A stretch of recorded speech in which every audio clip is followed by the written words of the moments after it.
World class bowlers ಆದ್ರೂ ಅಷ್ಟೇ, the best pacer spinner ಇದ್ರೂ ಅಷ್ಟೇ. ಅದೆಷ್ಟೇ ಡೇಂಜರಸ್ ಅಂದ್ರೂ ಕೂಡ ಈ ಪೋರನಿಗೆ ಎಳ್ಳಷ್ಟು ಭಯ ಇಲ್ಲ. ಬಿಗ್ ಟೂರ್ನಮೆಂಟ್ಗಳಲ್ಲಿ ಲೆಜೆಂಡರಿ ಪ್ಲೇಯರ್ಗಳ ಮುಂದೆ ಲೀಲಾಜಾಲವಾಗಿ ಬ್ಯಾಟ್ ಬೀಸ್ತಾ ಇರುವಂತ ವೈಭವ್ ಸೂರ್ಯವಂಶಿ ಈಗ ಕ್ರಿಕೆಟ್ ಜಗತ್ತಿನ ಪಾಲಿಗೆ ಅಕ್ಷರಶಃ ವಂಡರ್ ಬಾಯ್.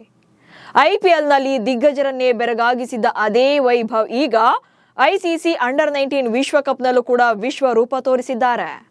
ಸೂರ್ಯವಂಶಿಯ ಸುನಾಮಿ ಮತ್ತೊಮ್ಮೆ ಸಚಿನ್ ತೆಂಡೂಲ್ಕರ್ ಅನ್ನ ನೆನಪು ಮಾಡಿದೆ. ಮಾಸ್ಟರ್ ಬ್ಲಾಸ್ಟರ್ ಹಾದಿಯಲ್ಲಿರುವಂತಹ ಸೂರ್ಯವಂಶಿ ಅಬ್ಬರ ಮೆಚ್ಚುಗೆಯ ಜೊತೆಗೆ ಆತಂಕಕ್ಕೂ ಕೂಡ ಕಾರಣ ಆಗಿದೆ. ಯಾಕೆ ಅನ್ನೋದನ್ನ ಈ ವಿಡಿಯೋದಲ್ಲಿ ಹೇಳ್ತೇನೆ. ನಾನು ಶಾಂತ. ನೀವು ಸುದ್ದಿಯಾನದ ಸಬ್ಸ್ಕ್ರೈಬರ್ ಆಗೋದಕ್ಕೆ ಮರಿಬೇಡಿ. ವೈಭವ್ ಸೂರ್ಯವಂಶಿ ಕ್ರಿಕೆಟ್ ಜಗತ್ತಿನ ಸೆನ್ಸೇಷನಲ್ ಬಾಯ್. ಆತನ ವಯಸ್ಸಿಗೂ ಆಟಕ್ಕೂ ಸಂಬಂಧವೇ ಇಲ್ಲದಂತೆ ಬ್ಯಾಟ್ ಬೀಸ್ತಾ ಇರುವಂತ ಮಾಸ್ಟರ್. ಡೊಮೆಸ್ಟಿಕ್ ಇರ್ಲಿ ಅಥವಾ ಇಂಟರ್ನ್ಯಾಷನಲ್ ಪಂದ್ಯಗಳೇ ಆದ್ರೂ ಕೂಡ ಫಿಯರ್ಲೆಸ್ ಆಗಿ ಆಡ್ತಾ ಇರುವಂತ ವೈಭವ್ ಆಟಕ್ಕೆ ಫಿದಾ ಆಗದವರೇ ಇಲ್ಲ. ಲೆಜೆಂಡರಿ ಪ್ಲೇಯರ್ಗಳು ಕೂಡ ಸೂರ್ಯವಂಶಿ ಆಟವನ್ನ ಮೆಚ್ಚಿಕೊಂಡಿದ್ದಾರೆ. ಮಾಸ್ಟರ್ ಬ್ಲಾಸ್ಟರ್ ಸಚಿನ್ ತೆಂಡೂಲ್ಕರ್ ಕೂಡ ವೈಭವ್ ಆಟವನ್ನ ಕೊಂಡಾಡಿದ್ದಾರೆ. 14 ವರ್ಷದ ವೈಭವ್ ಆಟವನ್ನ ನೋಡಿದ ಕ್ರಿಕೆಟ್ ಎಕ್ಸ್ಪರ್ಟ್ಸ್ ಕೂಡ ಭವಿಷ್ಯದಲ್ಲಿ ಭಾರತಕ್ಕೆ ಸಚಿನ್ ರಂತೆಯೇ ದೊಡ್ಡ ಆಸ್ತಿ ಆಗ್ತಾರೆ ಅಂತ ಪ್ರೆಡಿಕ್ಟ್ ಮಾಡ್ತಿದ್ದಾರೆ. ಭಾರತಕ್ಕೆ ಮತ್ತೊಬ್ಬ ಸಿಡಿಲ ಮರಿಯ ಎಂಟ್ರಿ ಆಗಿದೆ ಅಂತ ಹೇಳಿದ್ದಾರೆ. ಸೂರ್ಯವಂಶಿ ಆಟವನ್ನ ಅಪ್ರಿಶಿಯೇಟ್ ಮಾಡಿದ ಸಚಿನ್. ಶುಕ್ರವಾರ ಭಾರತ ಮತ್ತು ಇಂಗ್ಲೆಂಡ್ ನಡುವಿನ ಅಂಡರ್-19 ವಿಶ್ವಕಪ್ ಫೈನಲ್ನಲ್ಲಿ ಭಾರತ ಗೆದ್ದು ಟ್ರೋಫಿಯನ್ನ ಎತ್ತಿ ಹಿಡಿದಿದೆ. ಈ ಪಂದ್ಯದಲ್ಲಿ ಭಾರತ ಪರ ಅದ್ಭುತ ಬ್ಯಾಟಿಂಗ್ ಪ್ರದರ್ಶನ ನೀಡಿದ ವೈಭವ್ ಸೂರ್ಯವಂಶಿ 55 ಎಸೆತಗಳಲ್ಲಿ ಸೆಂಚುರಿ ಬಾರಿಸಿದ್ರು. ಹಾಗೆ 80 ಎಸೆತಗಳಲ್ಲಿ 15 4 ಹಾಗೆ 15 ಸಿಕ್ಸರ್ಗಳ ಸಮೇತ 175 ರನ್ಗಳನ್ನ ಕಲೆ ಹಾಕಿದ್ರು. ವೈಭವದಿಂದಾಗಿ ಭಾರತ ಬರೋಬ್ಬರಿ 411 ರನ್ಗಳನ್ನ ಕಲೆ ಹಾಕಿ ಪಂದ್ಯವನ್ನು ಕೂಡ ಗೆದ್ದು ಚಾಂಪಿಯನ್ ಆಗಿದೆ. ಟೂರ್ನಿಯಲ್ಲಿ 67ರ ಸರಾಸರಿಯಲ್ಲಿ 439 ರನ್ ಗಳಿಸಿದ Suryavanshi player of the tournament ಕೂಡ ಆದ್ರು. ಇನ್ನು ವಿಶ್ವಕಪ್ ಗೆದ್ದ ಭಾರತಕ್ಕೆ ವಿಶ್ ಮಾಡಿರುವಂತಹ ಸಚಿನ್ ತೆಂಡೂಲ್ಕರ್ ಸೂರ್ಯವಂಶಿಗೆ ಸ್ಪೆಷಲ್ ಆಗಿ ವಿಶ್ ಮಾಡಿದ್ದಾರೆ. ಸೂರ್ಯವಂಶಿ ಇದ್ದಾಗ ಯಾವಾಗ್ಲೂ ಕೂಡ ಬ್ಲಾಕ್ ಬಸ್ಟರ್ ನಿರೀಕ್ಷೆ ಮಾಡಬಹುದು. ಚೆನ್ನಾಗಿದೆ ವೈಭವ್ ಎಂದಿದ್ದಾರೆ. ಹಾಗಂತ ವೈಭವ್ ಅಬ್ಬರ ಏನು 1-2 ಪಂದ್ಯಗಳಿಗೆ ಸೀಮಿತವಾಗಿಲ್ಲ. ಕಳೆದ 10 ಇನ್ನಿಂಗ್ಸ್ಗಳ ರೆಕಾರ್ಡ್ಸ್ ನೋಡಿದ್ರೆ ಅತ್ಯದ್ಭುತವಾಗಿದೆ. ಕಳೆದ 10 ಇನ್ನಿಂಗ್ಸ್ಗಳಲ್ಲಿ 2 ಶತಕ ಹಾಗೆ 4 ಅರ್ಧ ಶತಕಗಳಿವೆ. ಇನ್ನು 1 ಸಲ ಮಾತ್ರವೇ ಸಿಂಗಲ್ ಡಿಜಿಟ್ಗೆ ಔಟ್ ಆಗಿದ್ದಾರೆ. ಹೀಗಾಗಿ ಸೂರ್ಯವಂಶಿಯನ್ನ ಭವಿಷ್ಯದ ಸಚಿನ್ ಅಂತೆಲ್ಲ ಬಣ್ಣನೆ ಮಾಡಲಾಗ್ತಾ ಇದೆ. ಆಕ್ಚುಲಿ ಏಜ್ ಮತ್ತು ಪರ್ಫಾರ್ಮೆನ್ಸ್ ಅಂತ ನೋಡೋದಾದ್ರೆ ವೈಭವ್ ಇನ್ನೂ ಕೂಡ ಒಂದು ಹೆಜ್ಜೆ ಮುಂದಿದ್ದಾರೆ. ಸೊ ಆರಂಭದಲ್ಲಿ ವೈಭವ್ ಮತ್ತು ಸಚಿನ್ ಅವರ ಕ್ರಿಕೆಟ್ ಜರ್ನಿ ಹೇಗಿತ್ತು ಅನ್ನೋದನ್ನ ನೋಡ್ತಾ ಹೋಗೋಣ.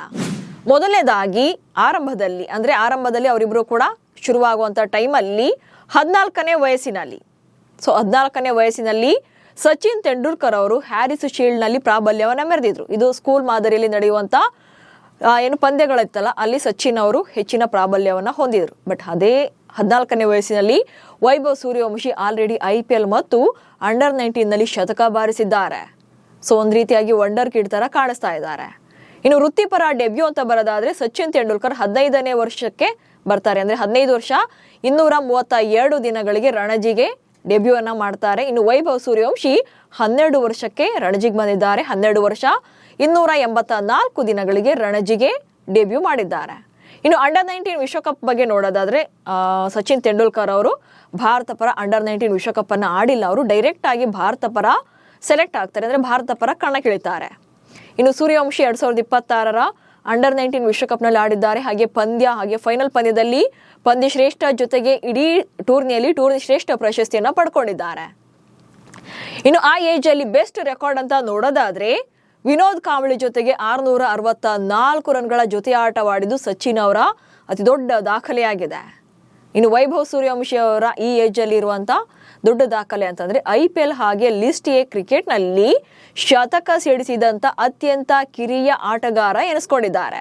ಸೊ ಇವರಿಬ್ರು ಕೂಡ ಮಾಡಿರುವಂತ ರೆಕಾರ್ಡ್ಸ್ ಇದು. ಸೊ 2025ರ IPLಗೂ ಮುನ್ನ 13 ವರ್ಷದ ವೈಭವ್ ಸೂರ್ಯವಂಶಿಯನ್ನ ರಾಜಸ್ಥಾನ ರಾಯಲ್ಸ್ ತಂಡ 1.1 ಕೋಟಿ ರೂಪಾಯಿ ನೀಡಿ ಖರೀದಿ ಮಾಡಿತ್ತು. 6 ಮೂಲಕವೇ IPL ಕರಿಯರ್ ಸ್ಟಾರ್ಟ್ ಮಾಡಿದಂತ ವೈಭವ್ ಗುಜರಾತ್ ಟೈಟನ್ಸ್ ವಿರುದ್ಧ 35 ಎಸೆತಗಳಲ್ಲಿ ಅದ್ಭುತ ಶತಕ ಬಾರಿಸುವ ಮೂಲಕ ಕ್ರಿಕೆಟ್ ಜಗತ್ತನ್ನೇ ಬೆರಗಾಗಿಸಿದ್ರು. ಈಗಾಗಲೇ ಕ್ರಿಕೆಟ್ನಿಂದಲೇ ಮನೆ ಮಾತಾಗಿರುವಂತ ವೈಭವ್ ಸೂರ್ಯವಂಶಿ ದಿನೇ ದಿನೇ ಅಚ್ಚರಿಯ ಇನ್ನಿಂಗ್ಸ್ಗಳನ್ನು ಆಡ್ತಿದ್ದಾರೆ. ಹೀಗಾಗಿ ಸಚಿನ್ ರಂತೆಯೇ ಮುಂದಿನ ದಿನಗಳಲ್ಲಿ ಭಾರತದ ಕ್ರಿಕೆಟ್ನ ಲೆಜೆಂಡರ್ ಆಗಬಹುದು ಅಂತ ಕೆಲವರು ಪ್ರಿಡಿಕ್ಟ್ ಮಾಡ್ತಿದ್ದಾರೆ. ಅಟ್ ದಿ ಸೇಮ್ ಟೈಮ್ ಆತಂಕ ಕೂಡ ಇದೆ. ಸೊ 14 ವರ್ಷದ ವೈಭವ್ಗೆ ಇನ್ನೇನಿದ್ರು ಕೂಡ ಉತ್ತಮವಾದಂಥ ತರಬೇತಿ ಸಿಗಬೇಕು. ಸೊ ಕ್ರಿಕೆಟ್ ಬಗ್ಗೆನೇ ಫೋಕಸ್ ಮಾಡೋಕ್ಕೆ ಅವ್ರಿಗೆ ಅವಕಾಶವನ್ನು ಮಾಡಿಕೊಡ್ಬೇಕು. ಅದೆಲ್ಲಕ್ಕಿಂತ ಜಾಸ್ತಿಯಾಗಿ ಅವ್ರಿಗೆ ಆಲ್ರೆಡಿ ಈಗ 14ನೇ ವಯಸ್ಸಿನಲ್ಲೇ ನಿರೀಕ್ಷೆಗೂ ಮೀರಿದಂಥ ಯಶಸ್ಸು ಸಿಗ್ತಾ ಇದೆ. ಸೊ ಈ ಯಶಸ್ಸು ಅದು ತಲೆಗೇರದಂತೆ ನೋಡಿಕೊಳ್ಬೇಕು. ಜಸ್ಟ್ ಕ್ರಿಕೆಟ್ ಮೇಲೆ ಆತನ ಫೋಕಸ್ ಇರುವಂತೆ ಮಾಡಬೇಕು. ಸೊ ಇದು ಇರುವಂಥದ್ದು ತರಬೇತುದಾರರಿಗೆ ಹಾಗೆ ಕ್ರಿಕೆಟ್ ತಂಡದ ಫ್ಯೂಚರ್ ದೃಷ್ಟಿಯಿಂದ ಅವರನ್ನ ಬೆಳೆಸಬೇಕಾದ್ರೆ ಇರುವಂಥ ಮೇನ್ ಚಾಲೆಂಜ್ ಆಗುತ್ತೆ. ಸೊ ಹೀಗಾಗಿ ಎಲ್ಲೂ ಕೂಡ ದಾರಿ ತಪ್ಪದಂತೆ ನೋಡಿಕೊಳ್ಬೇಕು ಅಂತ ಹಿರಿಯ ಆಟಗಾರರು ಸಜೆಷನ್ಸ್ ಕೊಡ್ತಿದ್ದಾರೆ. ಆಕ್ಚುಲಿ ಸಚಿನ್ ತೆಂಡೂಲ್ಕರ್ 16ನೇ ವಯಸ್ಸಿನಲ್ಲಿ ಅಬ್ದುಲ್ ಖಾದಿರ್ ಹಾಗೆ ವಕಾರ್ ಯೂನಿಸ್ ಅವರನ್ನು ಒಳಗೊಂಡಂತ ಪಾಕಿಸ್ತಾನದ ಸ್ಟಾರ್ ಬೌಲಿಂಗ್ ಲೈನ್ ಅಪ್ ವಿರುದ್ಧ ಟೆಸ್ಟ್ ಕ್ರಿಕೆಟ್ ನಲ್ಲಿ ಅದ್ಭುತವಾಗಿ ಆಡ್ತಾ ಇದ್ರು. ಆದ್ರೆ ಈಗ ವೈಭವ್ ವೈಟ್ ಬಾಲ್ ಕ್ರಿಕೆಟ್ ಅಂದ್ರೆ T20 ಹಾಗೆ ODI ನಲ್ಲಿ ಜಾಸ್ತಿ ಫೋಕಸ್ ಮಾಡಿದ್ದಾರೆ. ಸೊ ಸೂರ್ಯವಂಶಿ ಕೂಡ ಅದ್ಭುತ ಆಟಗಾರ ಅನ್ನೋದ್ರಲ್ಲಿ ಡೌಟೇ ಇಲ್ಲ. ಹಾಗಂತ ಇಲ್ಲಿ ಸಚಿನ್ ತೆಂಡೂಲ್ಕರ್ ಅವರಿಗೆ ಕಂಪೇರ್ ಮಾಡೋಕೆ ಸಾಧ್ಯನೇ ಇಲ್ಲ. ಬಟ್ ಸಚಿನ್ ದಾರಿಯಲ್ಲಿ ನಡೆಯುವಂತೆ ಆತನನ್ನ ಪ್ರಿಪೇರ್ ಮಾಡಬೇಕಿದೆ ಅಷ್ಟೇ. ಹಾಗೇನಾದ್ರೂ ಕ್ರಿಕೆಟ್ನೇ ಜೀವ ಅನ್ಕೊಂಡ್ರೆ ಸೂರ್ಯವಂಶಿ ಇನ್ನು 2 ದಶಕಗಳ ಕಾಲ ಭಾರತದ ಕ್ರಿಕೆಟ್ಗೆ ಆಸ್ತಿಯಾಗೋದ್ರಲ್ಲಿ ಡೌಟೇ ಇಲ್ಲ. ನಮಸ್ಕಾರ.